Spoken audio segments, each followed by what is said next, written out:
All right, so now we'll finally talk about Evil Dead Rise, right? Sure. Um, and I will say that this is actually, I would say, the first horror I have seen for this year, man. Haven't seen Scream 6, have not seen Pope's Exorcist, haven't seen That Renfield as yet, right? I haven't seen I those. saw. Did I see Pope Substance? Yes, I did. Okay. Did I review that? No, we didn't. No, we didn't. But Oh what's no, so I saw funny, it. right? I saw What's it, so but I funny? didn't review it. Yeah. Okay. Okay, what's so funny is that when it comes to horror, when it comes to the genre of horror, right, I would stay clear of demon possession films, right? Right. Particularly those that are based on true events and stuff Well, that you putting that in more a lean you putting towards that the in religion. incredible quotes, sir. Of Based on course, yeah, yeah, yeah, yeah. yeah. Even though I will watch the Conjuring films and whatnot, right? But as soon as you drop that based on a true story thing, Yeah. my brain will just kind of tip. Even though I know it's fabricated and whatnot, right? But my brain will just kind of think, oh, this shit like could like really happen because it happened in the past. That's what the show tell me, right? And that's Yeah. what the wiki page based on the incident told me, right? But again, it's all the fabrication of what really happened and all that kind of stuff, right? Yeah. When it comes to Evil Dead, however, which in itself is a demonic possession film, I can watch that like any day. I wouldn't have any issues with those with that, right? But yeah, if you don't mind, Ricardo, I want you to do the synopsis for this, right? But that's still pre-ramble time, right? Um, so if you've seen or at least remember where I did my a special episode of BSB to Billy where I talked about best and worst horror movie franchises. Evil Dead was my top favorite. I Right. absolutely love the series from Evil Dead 1 up to now. 'Cause I mean, when it comes to franchises, right? When it comes to horror franchises, right? Usually they start off strong and, ever so often might take a lull, but, usually they don't end well. They just sort of trudge along and then they just die miserably, right? And painfully, right? So there's not a lot of franchises that I could say are strong, right? I would say, or I should say consistent. For me, Evil Dead is that. It is very consistent, even though it may, traverse into different genres. So, like in the case of Army of Darkness, which is the third film, which is just primarily a medieval fantasy adventure, just with horror and comedy elements mixed into it, right? Yeah, it's still that Evil Dead brand true and true that the great Sam Raimi created, right? Which Right. is just this non-stop insane roller coaster ride of just demonic creatures and just figuring out ways to just take the Yeah. The character of Deadites. Yeah. Ash Williams, played by the great Bruce Campbell, and just finding ways just to fuck this guy up, right? That's really what it is, right? And yeah, I mean Bruce Campbell just became an icon because of because of the first three films. Um, for me, of course, Evil Dead 2 will stand tall as the greatest of all of them. It is one of my all-time favorite horror films, bar none. But and it really helped me appreciate the series a lot too. And then also for me to just being a huge fan of cult movies, right? Just weird stuff. I really enjoy the Evil Dead series, and more particularly why I think the movie stands the test of time, especially the first and second films. The DIY approach to it, the independent Yeah. vibe to it, right? Where it's just we don't have a lot of money, so let's just figure out ways to kind of work around it. So yeah, let's just connect this camera to like a piece of wood and we just run around the camera. But when you see it in the first Evil Dead movie, it looks so awesome because it looks like this force, this evil force that's just moving across Which you lakes do and very cleverly in rivers this, and yeah, forests and whatnot. Yeah, Yeah. yeah, I would agree. They do that very well in Evil Dead Rise, right? Yeah. Yeah, and it's just that, and really for me, why I love the series is just the visceral approach to its content, right? This is balls to the wall, gory, Yeah. uncompromising This horror. one is grimy. Yeah. This is where characters bleed and are, are like emotionally ripped apart, Dread, by these deadites, by these demonic creatures who have no other purpose but just to fuck with human beings, Dread. You know what I mean? And it's just how these characters are pushed through the ringer, right? But you're engaged into it. You just want to see them survive throughout the night, and that's what totally works for me, right? What I would say just before we get into Evil Dead Rise, right? There was the reboot from 2013, right? I believe it was Evil Dead, right? I know some people don't really like it that much because it feels kind of like the same old same, but I felt like it was just revitalizing the genre, right? It just had this burst of energy. It really commit to what it was about, though, and it just felt like if it was the original film, but just with a bigger budget, and it was just like much grimier, you know what I mean? And bloody, like shockingly bloody though, I must say. The climax of that movie was bloody AF though, and they kind of replicated here in this movie here too, but not as much as it did in that last film, right? So some people might find that Evil Dead reboot slash remake to be the same old same, but I enjoy it as just this, just this tribute, if you will, like just carrying the torch from what Sam Raimi did in the past, right? Right. And here we have Evil Dead Rise, which is kind of a reboot, but kind of a continuation of what we saw before, but it's not really a sequel per se. So it's like, in a sense, sort of like a like a reimagination of the source material, but Right. it's clearly doing its own thing, but it's kind of setting up that we could get another, film series out of this, but in no way is it like, it's more like a spiritual successor to what we got before. But what really makes this film here works, before we get to your thoughts here, is that it feels like this is designed for a new generation. So people who aren't familiar with the original trilogy could look at this and be like, okay, okay, this is what Evil Dead is about. All right, let me go back to the original trilogy and let me check that out, right? So that's really what this film feels like. Not so much a reboot, not so much a remake, but just, hey, another passing of the torch, if you will. So that's how it feels like. But yeah, Ricardo, if you want to, you could just talk about your little history with the Evil Dead series, if they ever click with you at all, and then you could jump into this one here. Yeah, I never got into them. I just familiar with them through Jesse Share as a filmmaker. Like Jesse, oh, like this is how you just do make good filmmaking on the cheap. And Sam Raimi is an incredibly talented, filmmaker. This is where you get the nonsense from. He just don't really give a shit balls to the wall approach to his filmmaking. There's a reason why he was underground for a while, and this finding out that he was going to do Spider-Man was such a big deal. Because it's like, oh well, geek nerddom reach up nerd. You always felt like a ascended fanboy in that sense, but no, he's just a solid filmmaker in his own right. Like I can't be mad at any of that. The franchise itself, I again familiar with it, but only in the underground. Hey, that kind of is a bunch of fun films kind of thing. But I never got into the lore, the world, or anything like that as it is. Watch them once or twice. That's about it. Moving on. That's about it.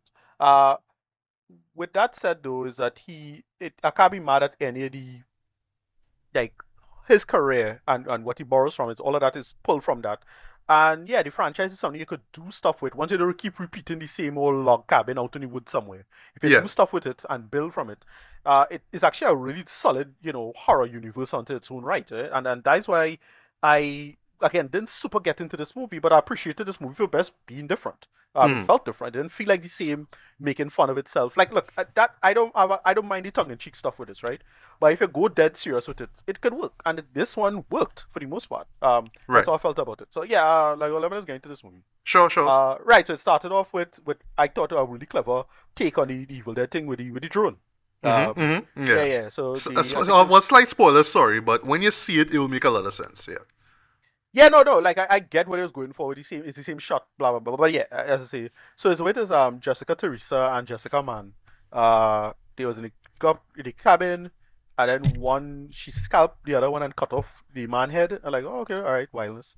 Mm. But it flashes back to a prior day. And then we learn a character with his this girl pregnant, and she visiting her sister, and they have to go to this complete hellhole of an apartment Oh yeah. complex, and well, hellhole in in more ways than one, right? And yeah, yeah, I think it was damaged by an earthquake. It basically nobody should be living there, condemned kind of stuff. But then they find some some records from the 20s, and this very strange book. I was Mm-hmm. like, all right, well, it started. And, Yep. yeah, basically it's just shenanigans ensue from here on in. It's one of the well, it builds up the world. Again, I don't know what the world of this, but apparently there's something called the Naturom de Monto, which is Yeah. like another book in the from the book when the last lever dealt. So it's apparently a bunch of other books. I think it's 3 books in total. So this is another Yeah. book I think we get into. Well, all right. Well, technically, it is still Book of the Dead, which has Same been, book. Okay, okay. the same book that we've seen, Oh, before. okay, okay. Yeah. I thought it was another book. All right, no problem. Oh All right, no. so yeah. Well, the design is different, but I'll talk about that in a bit. Okay, no problem. Right, and then well, yeah, they bring in the Deadites, right? In the storyline, and yeah, so it's Deadites who get attacked and possess children, good actors, and one thing I appreciate about this, and yeah, well, the shenanigans ensue for the night. They had to survive the nonsense, and they had to sort out the whole thing. That's the story. It's that. What makes this really impressive is that you have actors playing double duty, right? They're playing Yes. themselves, and then they're playing their possessed selves, and yeah, it's they're really, really good acting, especially the boy. What was the boy's name? Danny. Yeah, yeah. I Yes, thought I that he thought was he was great. really good. Like it was And like what wow. I'll say, sorry to cut you there. How he gets a hold of the records and how Yeah, the Deadites are released though makes a lot of sense. I love that. right. Yeah. They make that work, and then the mother was all pretty good too. The only person who wasn't working was the child, the younger child actress, I think youngest daughter. Or the youngest Cassie. Okay, well, the character name is Cassie. Right. She's the only Okay, person who well, oh just gosh, kind of well, I mean, she's like the most inexperienced. I mean, yeah, the child she acting, is whatever. literally this is literally her debut feature Right, right. film It's apparently. child acting stuff, whatever. It's up to you how much you want to complain about that. But I Okay, felt, but they make it work in the conceit because I could have this one scene where the blood was filling up the elevator, and like, I was like, wow, that had to traumatize the child, like for I real, like. know, right? Yeah, I was like, all right, scene. But this work, it really have you like I was okay. So the main reason I got into this is because TikTok tell me to, right? They had Really? this, they had a bunch of scenes and the stuff. They had something involving a cheese grater. I'm like, all right, let me Yeah, maybe I which I could just found out about after the fact. I didn't know that the right, right. cheese grater scene was a thing.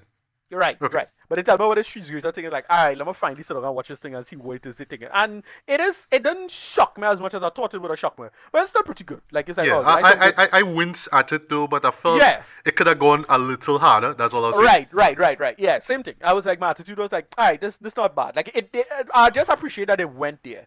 But no, it's just them surviving. It uses a lot of interesting shots. They have this one really great shot involving a not a keyhole, like with them view hole it is look through.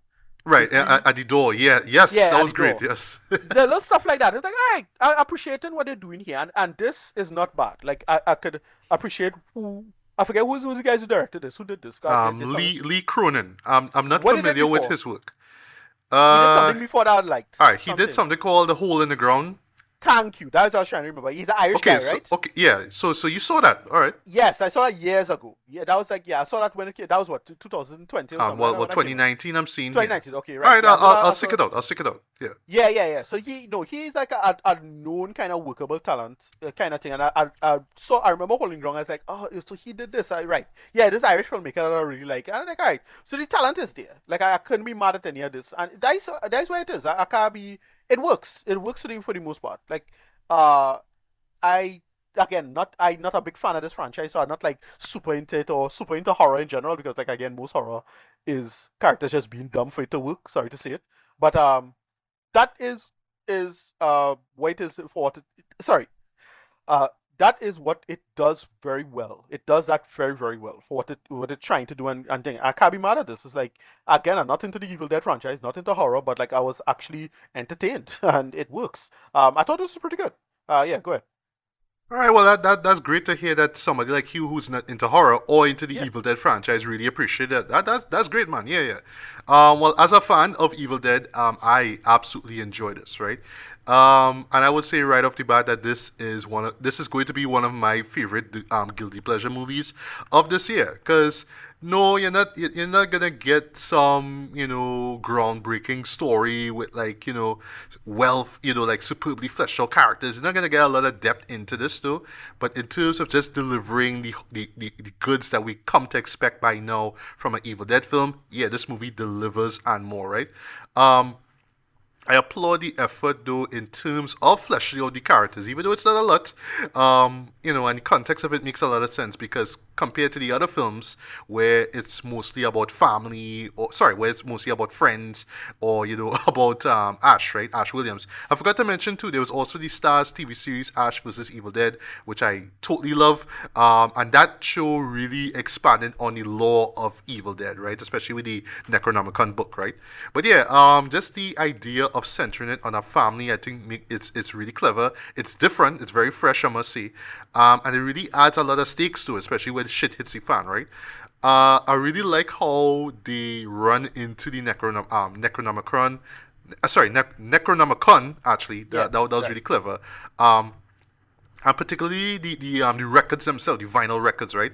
That would be where this person is talking about deciphering the book, and this is the chants, and oh, I did that, and all my friends have been possessed, and I had no choice but to cut them up into pieces, right? It's the same thing Right. that you've seen from like the first two films. They did that, right? Also, well, just like a little spoiler, but that's a little fun fact, right? Actually, Bruce Campbell is the one who actually does the voice over for those records that you hear in the film. I didn't even know that till like after the fact. I thought that was really nice. That you brought back Campbell. I mean, he is the man who pretty much made the genre, made the franchise, right? Him and Sam Raimi, right? So it's cool that he was incorporated like that, right? Um, but yeah, how they found that through the earthquake, I thought that was really clever, and just literally how shit hits the fan from there, I thought was great, right? Alyssa Sutherland, who plays the mom, Ellie, she is fantastic in this though. Yeah. She is one of the actors who does double GG here, because yeah, she is the mom who has to take care of her three kids, being two daughters and a son. And then you have, well, the sister Beth who shows up as well, and she is pregnant as well. But like the moment Ellie turns to, and this is really what this is like the heart of what makes the show stand out. Yeah. Is, well, again, is for me is the reason why I love The Shining so much. And as you mentioned, that whole part with the elevator, yes, that is a tribute to The Shining. I thought that was fantastic, right? It's a modern version of like that iconic shot from The Shining, right? But it totally works, right? But yeah, Yeah. it's Hmm. someone in your family, somebody that you totally love, who is possessed, and there's no way to save that person, and you're just seeing this person more or less torment you. Like that really stands out a lot to me, right? And yeah, that in itself is the heart of this movie, right? Because yeah, when Ellie turns, boy, she is just tormenting everybody, right? Especially the children, boy, and you can imagine how the children feel, just hearing the mother to saying, your mom's with the maggots now, whatever it is, right? Yeah. Um, as you mentioned, child actors, yeah, they were great as well. You see, you had issues with the youngest one, It's that only is the Nell youngest one. I Fisher, mean, I, but I I I mean, still this don't. is her debut, right? So Yeah, I mean, exactly. It's still fine. Yeah.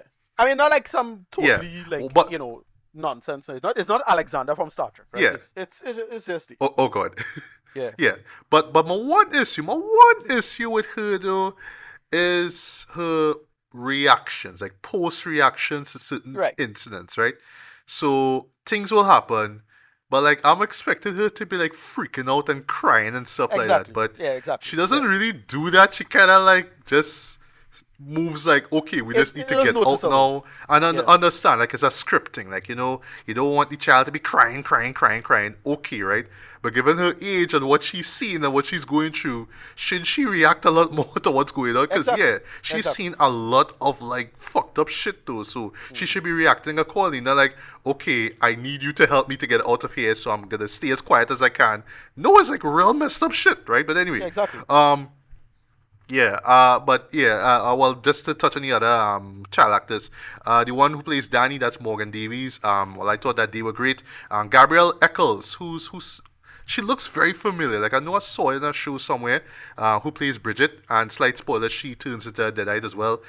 She was great as well, and that is where yeah, like this the moments with her totally shine as well. But really, at the end of the day, it's Alyssa Sutherland. She owns the shit though. She is so frightening as Ellie though, just from the makeup and just the effects that they do with her, whether it's her twisting her cut out to the body. Yeah. There's even a moment where she like just pukes and it's nasty and disgusting, but it totally works. And the stuff outside of the apartment, as you mentioned before, and you just see this POV shot, through the kind of hole basically through the door. That was great, right? It involved her. It is one of those shows where, like, after the fact, I was asking myself, but wait, now, but if they're in the apartment complex, what about the other people? Like, what are they doing? What's going on? Because it more or less kind of centers on this particular section of the building, right? But it's just me, like, this Monday morning quarterbacking, and like, okay, Yeah, well, what right. about everybody else in the apartment, right? Well, It just seems to that's the thing I center didn't think on about a because certain amount of people. I just assume that no one else is living there because I didn't get the sense of how many people is living there. So like Oh, it because could be, it could be. it's obviously a condemned building, right? Yeah, yeah, So that's how I was thinking about that. So that's about it. But yeah. other than that, I was like, it's fine. Yeah, 'cause it just more or less centers on one floor. That's what I try to say. It centers Right, on one exactly. floor, but you don't really see outside the basement and the car park. You don't really see anywhere else, though. So I'm just kind of wondering if there's anybody else, right? Right. That being said, just few things for you. I do like the fact that there are more characters in this show. I would say well, with the exclusion of Army of Darkness, I would say this has the most characters Yeah. in an Evil Dead movie. Because usually it's like 5 or 6 characters and they're all cooped up in one place, right? But yeah, this one you saw more characters and they are worked into the story in it, especially in the third act though, where they are incorporated, so to speak, together. That's all I'll say without spoiling anything, right? But that was really cool. There are a few allusions to the original films. I really like that, but Right. I love the I know fact that I that see with her eyeball again. Things of yeah, like, feminist. like like the eyeball Yeah. stuff is Yeah. from Evil Dead 2, so it's like all right, okay, I like that, right? Harkening back to the slapstick vibe of part 2, right? But yeah, true and true, this is Lee Cronin's vision of an Evil Dead film. Just the mere fact that it's not in a cabin in the woods, I thought it's clever. Right. And I know that some people might find the intro to be unnecessary. I don't think so at all. Like, it's a nice little deflection, if you will. Like, Yeah. Exactly. like, because yeah, you're there thinking, oh, but wait, but I know in the trailer there's a building. What's going on, right? Right. But I do love how it's brought back at the very end, right? And that's all I'll say. Don't spoil anything. Is what I'll say without spoiling anything is that if you know how the Necronomicon works, right, and how the evil itself works, yeah, it makes sense why the stuff that you see that cabin in the beginning happens, right? And I will say though, see what you want about that intro. That moment ends with one of the best title reveals I have seen in a movie Yeah. all That's year. cool. When Yeah. I That's saw cool. that, I Yeah. clap. I was like, I fuck with that hard. I love that. I love that shit, right? That was fantastic. I love that, right? Um, and I really and last well I should mention too the direction is strong. The music is great as well. Very creepy as well. I should say the end credit title sequence is fantastic as well too. How they incorporate elements of the Necronomicon. I thought that was great. Very ballsy, I must say, but it works, right? Also the design of the book itself was great though. Like I like the teeth that's there.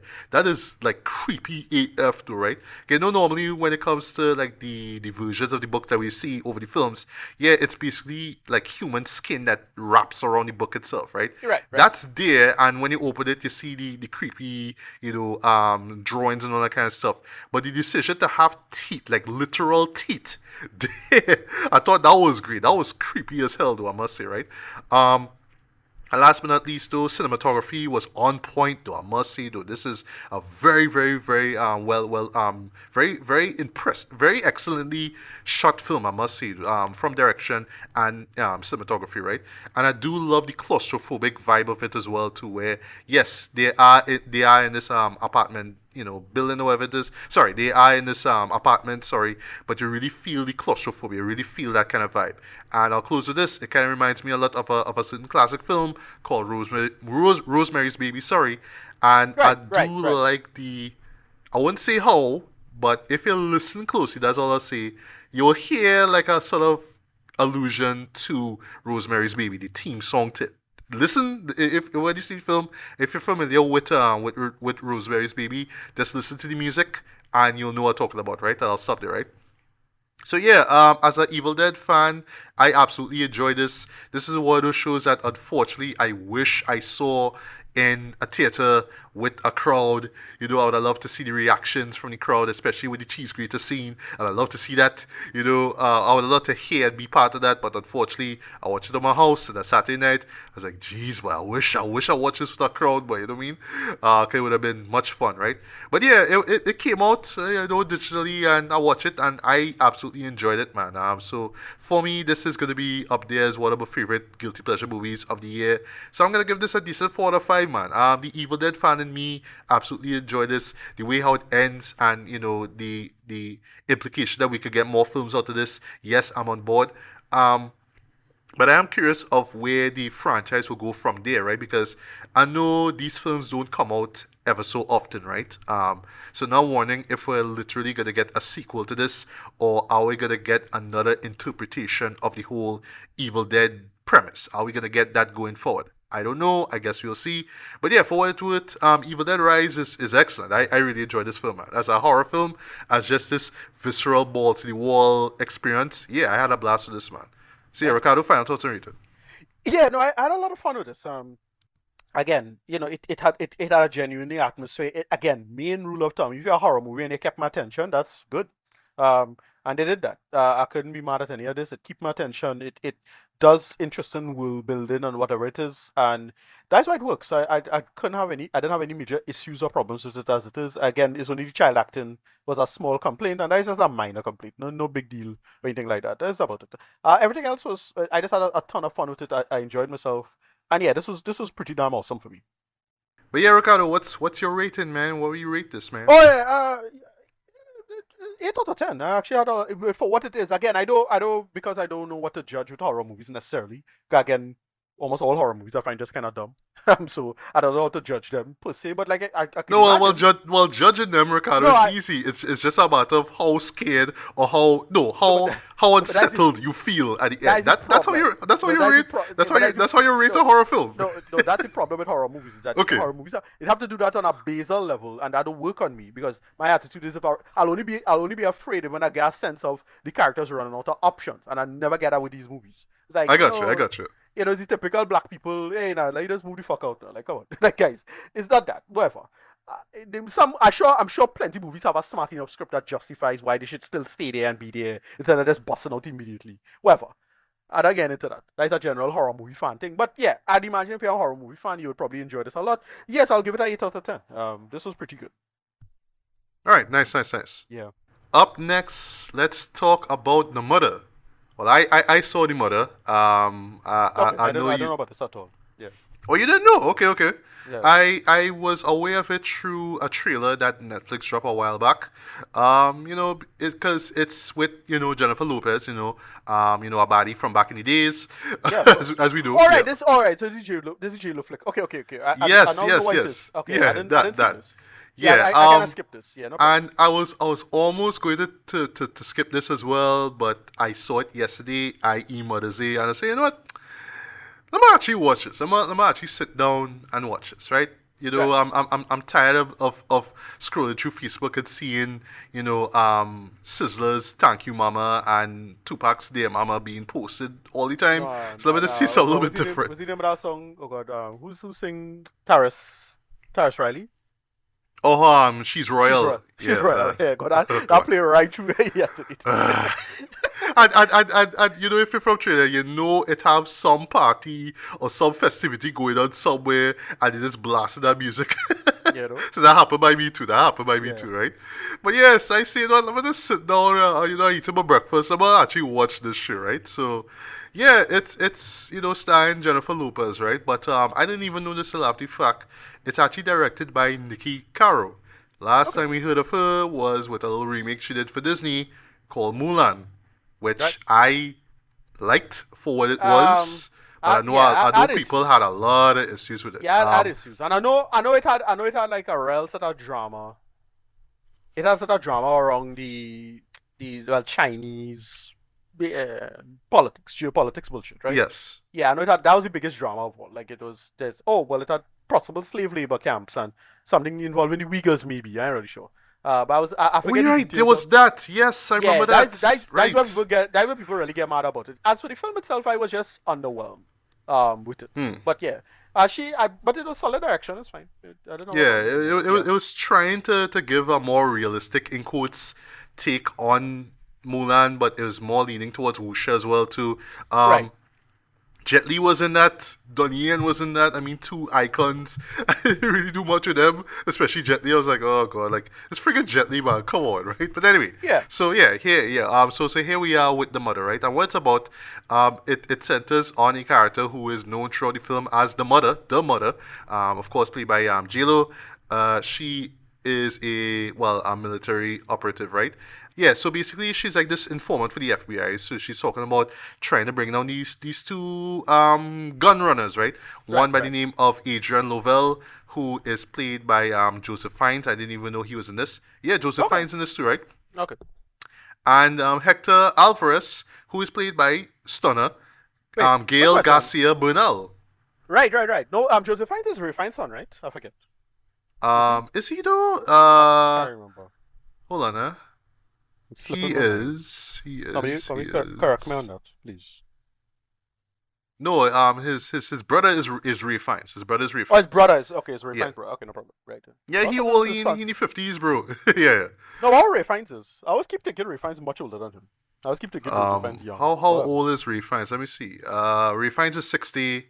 Yeah, he's 60, and Joseph is 52. Okay, no problem. Right. Right. Yeah, so she's trying to bring down the two of them, but we learn that the mother is pregnant, right? Right. And we don't really know who it is the daddy.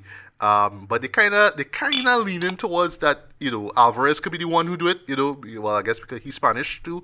But it could be Adrian as well too, right? Right. Joseph Fiennes' character, but we don't know, and she doesn't really say who the father is, right? Which is interesting and kind of weird at the same time, right? So yeah, not surprising. Some people attack the FBI place. She's more or less being what's called, well, just basically oh gosh, when the FBI witness protection, right? So she's basically under witness protection there. So yeah, of course, a shootout takes place. The FBI agents get killed. And there's one guy who survives, William Cruz, who is played by Omari Hardwick. I was like, hey, you in this shit too? Like, what? Okay, okay, okay. Last time I saw him was in Army of the Dead. It's like, all right, okay. Yeah, so of course, and in the process, she actually gets shot in the belly. She actually gets shot in the belly, right? Right. But thankfully, the child lives, right? She has a daughter, but because of spy shit, the mother decides that, hey, what I mean, put the child in foster care, what I mean, just make sure that the child is far away from me as possible, right? Because I don't want anybody tracking her down and killing her, right? So surprise, surprise, 12 years later, the mother lives off the grid and whatnot. And yeah, I mean, well, that's surprising. Somebody actually knows who the daughter is and tries to kidnap her. So the mother teams up with William and they go to Cuba. And surprise, surprise, a shootout takes place. And she actually runs into Hector himself. And I'll talk about Gail Garcia's Bernal's performance in a bit, right? Right. And yeah, in the process, she saves her daughter. And yeah, it's just basically about the two of them trying to bond while Adrian Lovell now, that's Joseph Fiennes' character, tries to hunt her down and try to kill them as well, right? And I'll stop there. So, if everything that I said here sounds like a movie that you've seen in the 2000s or the 90s, Yep. yeah, it's exactly that. This It's this really exactly that. does feel Right. like Right. something for the 2000s. Yeah. Okay. Um, you know, for better or for worse, right? It's Right. one of Right. those shows. It's one of those shows that kind of treats the subject matter like, yes, you've seen it hundreds of times before, but you never see it with JLo, haha, right?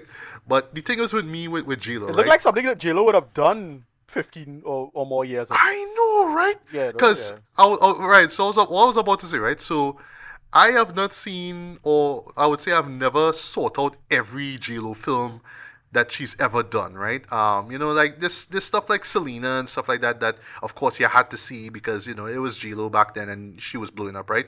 But I would Okay. say like when she music career was blowing up in the 2000s. Yeah. Sorry, I was not seeking out every single I romantic comedy or I drama that she yeah, ever that's the did. problem. She basically became Katrin Heigl at some point. Like it was just a bunch Yes. of romantic. Yeah, it was just a bunch of romantic comedies, and I could not I couldn't remember. Like the last movie of hers I remember, like oh, this is a J-Lo vehicle and something that you wanted to see was The Cell, right? And Yeah, that's a I long time, right? always wanted to see the cell. I heard Right. great things about the cell, but I didn't. Yeah. Well, one of the reasons I really wanted to see cell was to see Tassim sing, but I Right. didn't get around to seeing that show unfortunately. But yeah, Yeah. So visually, it's a pretty cool movie, but the movie's a mess. But whatever. okay, so The point is, so I've heard. but Yeah. yeah, but the point is that she was just not doing that. At a certain point, I forget when they started, but at a certain point, she just stopped doing. She just do these sludgy factory, you know, what you call it, factory belt kind of romantic comedies, and it's the same bullshit over and over. Yeah, And it's like, and then she playing a maid or she playing some nonsense, and it's like, all right, Jill, you could stop, like you know. seriously, yeah, Yeah, whatever. so yeah, I really have not checked out. I haven't sought out her films in the 2000s, right? So I would probably see clips of them on cable, but I just never Yeah, bothered. So I can't tell you if I saw them entirely. So if you ask me if I saw Wedding Planner or Meet in Manhattan or Shall We Dance or Monte Law, right. I'll tell you I probably did. I probably did, but I don't I don't remember seeing watching them in its entirety, Yeah, right? yeah. I think yeah, I know about them, but I forget them. She's one of those. She's one of those. Like I trying to think of one movie she was like that was like the last one she did was kind of big. Was she the one that people were saying that she should get nominated for? Where she played the stripper who was scamming people. What was that? Was it the Hustlers or something? I think Hustlers, about. right? That was Yeah, it. That was like the I last heard that big was great, thing. but I just never sought it out because I don't know. Yeah, It's just Jill when acting, though. I don't know. yeah. Like I'm No, not she saying was. that she's a terrible actress. It's just I don't seek out her films. No, Just she was just pushing up herself, like because she really like at this point in her career she could probably like attempt to get the Oscar, but she kind of in the same kind of rut like somebody like well not as bad as this well that as worse than this person, but like Will Smith, like it was how Will Smith right. was, where you want to transition and but she can't do it and she tried something with Hustlers, but it's only like the she crowd go give she a hype. That's about it. Yeah, yeah. Moving on, yeah, So I know that she did dramatic films in the past. That's the point again. I know she did dramatic films in the past. Again, I just never saw them out, right? So yeah, for me, this is like the first time I've seen her like do an action role or a dramatic role, so to speak, right? And I would say for the most part, she does a good job. She's not great at this, but she's good, right? Uh, she's not phoning it in neither. You could tell that she's putting effort into it, whether it's doing, physical stuff like the fights and whatnot. I could tell you that she does some fighting, right? Of course, she had actually, stunt woman to do the thing. But yeah, yeah, when you do see her like in little medium shots and whatnot, you could tell it's her, right? But the dramatic moments are what really work for me.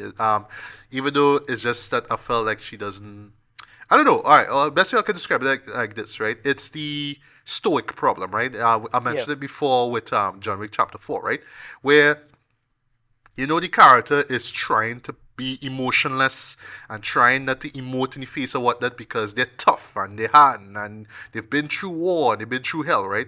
This is what, J-Lo is doing in this film. She's trying to show that right, she's tough, right? And yeah, you know what I mean? I've been through shit and nothing shakes me, right? But there's moments that where she is emoting, or there's moments where she could have emoted, but she doesn't really do that, and it kind of makes her acting appear stilted, right? So that's the problem that we get here, right? But for what the character is, it's fine, right? Um, the best way I could describe it is that she's going for like a Sarah Connor, like take Linda Hamilton from Terminator right, 2. She's going with that right. Okay, approach, okay, okay, but okay, she right. also kind of doing a little bit of Arnold Schwarzenegger in Terminator 2 as well. And the reason why I'm bringing that up too because yeah, you kind of get that instance of the child, and she needs the support while somebody's trying to kill this person. So okay, now this parent has to step in now and play that role. So it's played that whole Terminator 2 kind of vibe. I was picking up on that for some odd reason. I was really picking up on that. Like if it's literally again, it's like the Sarah Connor and the T1000, the T101 character sort of merged together into this badass character, right? You get that, right? Right. Um, the supporting cast, they kind of just there, they do their thing. So like I would say like Lucy Pius, who plays Zoe, that's the mother's daughter. She's good. She is the sort of angsty 12-year-old, of course, who is responding quite accordingly to what's going on. Like One day I just in school, and all of a sudden some people kidnap me and take me to Cuba, and now Right. this woman just come out of the blue and save me. And every time I ask her she questions, she don't want to answer, but deep down she knows that's her mother and all that kind of stuff. Well, that's her actual mother, and that's her, foster mother and all that kind of stuff. But every time I ask and she questions, like, no, I don't want to answer, blah blah blah, right? So she knows things. I actually appreciate the fact that she's not dumb and blind to what's going on. She's aware of things, right? Just not as much as all that. I did find it annoying that the mother just kept responding that, "Oh, you're young, you won't understand," and all that kind of stuff. But it's Yeah. like, yo, That was she true. went through all that shit. Trent. Tell her that, like, tell her. But Yeah. the show goes out the way to make the excuse. Well, if JLo tells the daughter what's going on, that will kill her. Like, like stop playing the whole superhero identity shit with mother. It's like, Yeah. Yeah. oh gosh, you kind of put her in this situation in the first place. So the least you could do is be honest, right? But the show kind of plays stuff like, no, that's the tragedy of the whole thing. But it's like, come on, man, really, you know? Mm-hmm. Personally, I felt Josephine's and Gael Garcia Bernal's characters were wasted. Especially Bernal, though. Like, he just gets like one or two scenes in this film, though. I'm like, dude, this is Werewolf by Night, bro. Like, give this man more things to do, Yeah. Dre. Like, You know. he and for the moment that he is, well, the moments that he is on screen, yeah, he does his thing. He's not written that well though, but he does his thing. But I just felt we could have got more, right? But the primary villain, if you want to call him that, is Joseph Fiennes. But even he himself is underwritten as well. He kind of comes off as this cookie cutter villain. It's just, for reasons and chicanery. I'm selling guns illegally and blah blah blah. And it's that same sort of 2000 stuff that, oh, he's the big bad gun runner, so we have to take him down because he's selling guns, man. And they're all Yeah. trying to expand on why he does it, but it's like nobody cares, right? He's just a guy who sells guns, and we should kill him because he's that guy, right? I mean, he is bad, but don't get me wrong. It's like, oh gosh, that you could have fleshed out that character even more, right? And it's clear that seeing that he is the primary villain, yes, he is the father of the child, right? But the show don't even like stop to explain or touch on it. It's just like, well, yeah, he hunting them down because, slight spoiler, Hector dies right in the middle of the show during the whole rescue of the daughter, right? So it's like that, right? Speaking of the action, it's good in some points though, but it kind of falls in the unfortunate route of certain action films in the 2010s where it's like choppily cut, Yeah. edited. Like Thankfully, it some is not we it's call it not some we call taken it bad. It's not okay. taken I bad. was not gonna say how bad Yeah. if it's as bad as Secret. Yeah, if it was taken bad, I would have That mentioned. would If it be a was problem. taken 2 and 3 bad, I would have mentioned Yeah, that no, that earlier, would be a right? problem. Yeah. You're like everybody remembers that classic scene with Jumping Liam fence. Neeson just jumping over a Yeah, just fence want to climb a and fence, yeah? literally Yeah, 5 cuts, yeah, huh? yeah, 5 cuts of ridiculous. that. Sure. Like, thankfully, it's not that bad, right? But Right. what we mean is that, for me, this is like a noticeably bad problem with this show here, right? Scenes kind of move rather quickly. Well, what I mean is, right? Like, especially when it comes to transitional scenes, right? Sometimes it will just cut like about a few seconds too soon, right? So it always feels like there should be something else that should happen. Like there should be a little breathing room between scenes. But usually Right. it would end with a character saying something and then it would just cut immediately to the next scene. So it was just weird, but I was just watching this like, why is it edited like this? Like the scenes themselves don't even have that much room to breathe, right? Especially when it transitions to other sequences, right? Um, and in particular, you see that with the action sequences as well, right? They kind of feel, yeah, choppy, right? Like Yeah. you want to see the scope of what's going on, but they just cut to another shot, and then you just cut to another shot. When your brain and your eyes trying to digest what's going on, it will just cut to the next scene unnecessarily, right? And well, last spoiler I'll throw. Even the final shot of the film just kind of fades to black like just really quickly. I'm just there like dog, let this Get shit into it. breathe. Like, come on, man. Like it's an emotional moment. I'll give them that, but it's almost like the show is rushing to end, and it's so funny, right? Because this movie, I believe, is like about an hour and 55 minutes, and about 10 minutes of that show, swear to God, is credits in it. Oh, jeez. Man. Yeah. So I'm just there like, So, even still, let the show breathe, man. Let shots breathe. Let scenes breathe a little bit more. It's almost like you're rushing because it's an action film, man. It's a thriller. Let's do the Paul Greengrass shit, man, where we just doing all these Listen, cuts. Like, no, there's listen, a people. technique to it. Sorry, How you much don't, shaky you cam? How can't much do shaky it. cam it have in this? None actually. Well, not that much. Okay, Not that much. okay, Yeah. okay. But you Well, know, I that's mean, fine. in terms of like the cutting there, in terms of building Yeah, the intensity.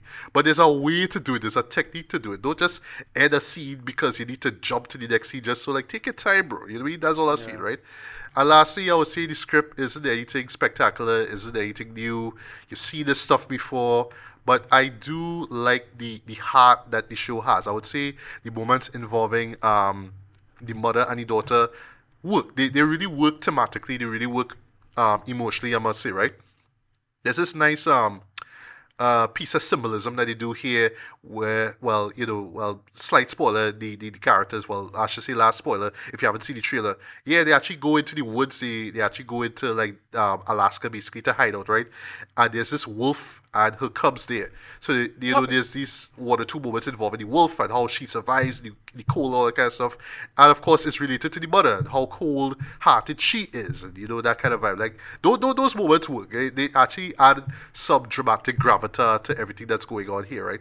But yeah, at the end of the day, this is just generic by the numbers action stuff that kind of passes as a, oh, you can actually watch this as a Mother's Day film. Like, you're fed up of all the romantic comedies and the dramas. Here's this show that you can watch for Mother's Day. Okay, if you want to do that, that's fine, but I won't be watching this show, I would say, ever.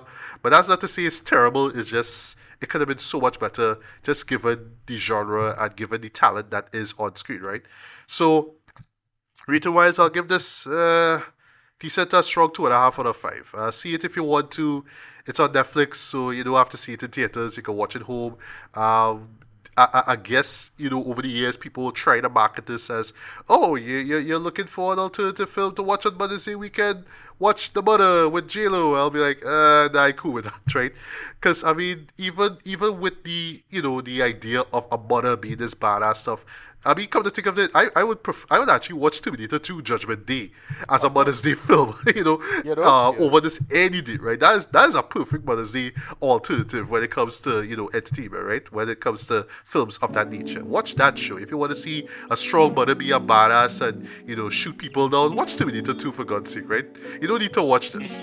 But if you're a JLo fan, watch it. You'll appreciate the dramatic role that she does. But I mean, she's done dramatic roles in the past, but I'm not familiar with those things because I am not versed in her filmography anyway. But yeah, it's on Netflix if you want to see it, see it. But I'd say if you just want to see a much more superior action film, yeah, skip this one, man. You don't really need to see this.